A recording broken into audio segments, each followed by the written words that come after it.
নমস্কার বন্ধুরা, আজকে আরেকটা ভিডিও নিয়ে চলে এলাম যেখানে আমি আলোচনা করব এএফসি রিসেন্ট রুল চেঞ্জ সম্পর্কে।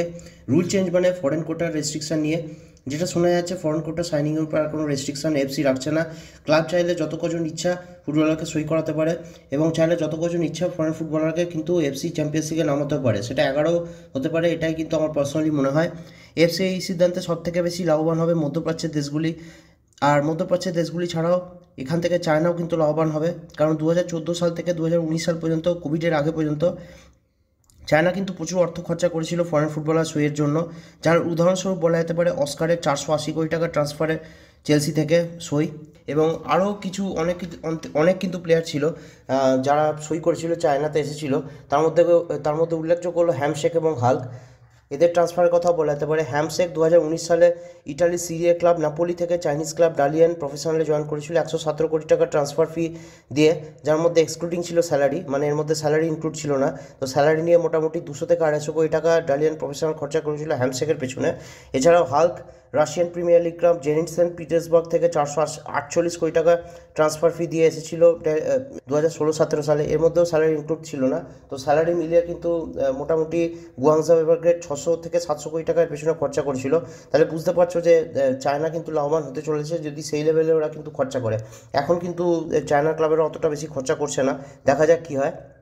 আর যদি মিডল ইস্টের কথা বলা যায়, তাহলে মিডল ইস্টের 3টে ক্লাব সব থেকে বেশি উপকৃত হবে। এক হচ্ছে সৌদি আরবিয়া, 2 হচ্ছে ইউএই, 3 হচ্ছে কাতার। মানে এইসব দেশের যে ক্লাবগুলি আছে সেগুলি উপকৃত খুবই হবে। এর মধ্যে থেকে সব থেকে বেশি উপকৃত হবে সৌদি আরবিয়া। সৌদি আরবিয়া কিন্তু পাস্টেও প্রচুর ভালো ভালো ফুটবলার সই করিয়েছে, এখনও কিন্তু করছে। আগের বছর যদি বলা হয়, এরা কিন্তু 10 গুণ খরচা বাড়িয়ে দিয়েছে ফরেন ফুটবলার সইয়ের পেছনে।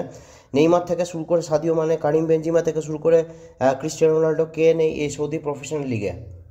আর প্লেয়ার রেস্ট্রিকশন তুলে দেওয়ায় সৌদি আরব কিন্তু, সৌদি আরবের যে ক্লাবগুলি আছে তারা কিন্তু এএফসি চ্যাম্পিয়নশিপ শুধু নয়, world club cup football championship যেটা হয় প্রত্যেক বছরে, যে এএফসি থেকে উয়েফা থেকে যারা যারা চ্যাম্পিয়ন হয় তাদেরকে নিয়ে খেলায়, সেখানেও কিন্তু এরা জিততে পারে এশিয়ার প্রথম কান্ট্রি হিসাবে।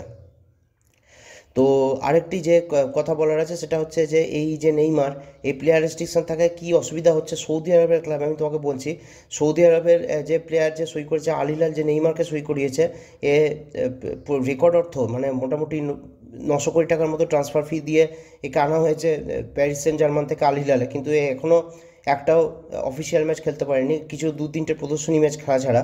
কারণ আল হিলাল অলরেডি 8জন প্লেয়ারকে সই, ফরেন ফুটবলারকে সই করে নিয়েছিল। তো এ এখনও খেলতে পারছে না।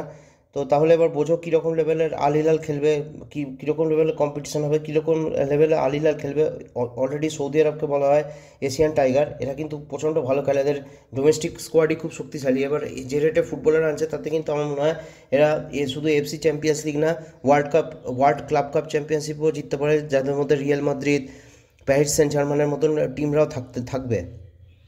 তো আরেকটি আপডেট এএফসি দিয়েছে, সেটা হচ্ছে এখন থেকে কিন্তু আর এশিয়ান ফুটবলারকে সই করানো ম্যান্ডেটারি নয়, যেটা এতদিন ম্যান্ডেটারি ছিল একজন এশিয়ান ফুটবলারকে সই করানো।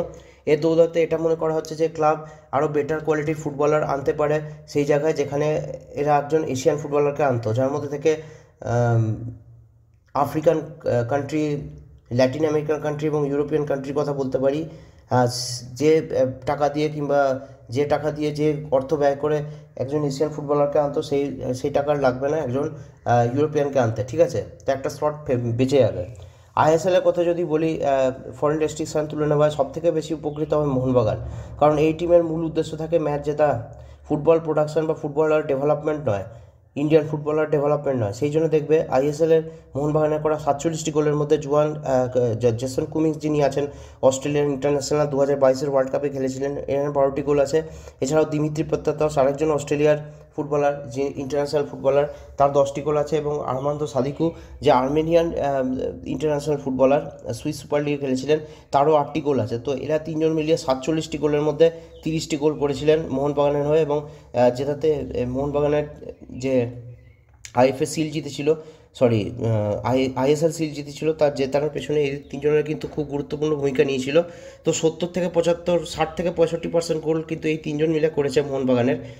তো অ্যাটেন্ডেন্সের দিক থেকে যদি বলা হয় মোহনবাগান 1 নম্বরে ছিল, তো এখান থেকেও গেট ইনকাম এদের প্রচুর হয়েছিল। আর শোনা যাচ্ছে মোহনবাগানই একমাত্র আইএসএল ক্লাব 13টি ক্লাবের মধ্যে যারা ব্রেক ইভেন এক্সপেন্ডিচারের উপর ক্রস করেছিল। তাহলে আমি শুনলে আমি শুনলে অবাক হব না যে আরও এরা গুড কোয়ালিটি ফুটবলারকে, ফরেন ফুটবলারকে রিক্রুট করেছে এবং এদেরকে আইএসএলে কোনো ক্লাবই আর নেক্সট 3-4 বছরের মধ্যে হারাতে পারবে না। তো এই তোমাদের জানানো ছিল আজকে। তোমার ভিডিওটা কেমন লাগে থাকলে অবশ্যই কমেন্ট সেকশানে কমেন্ট করে জানিও। শুভরাত্রির।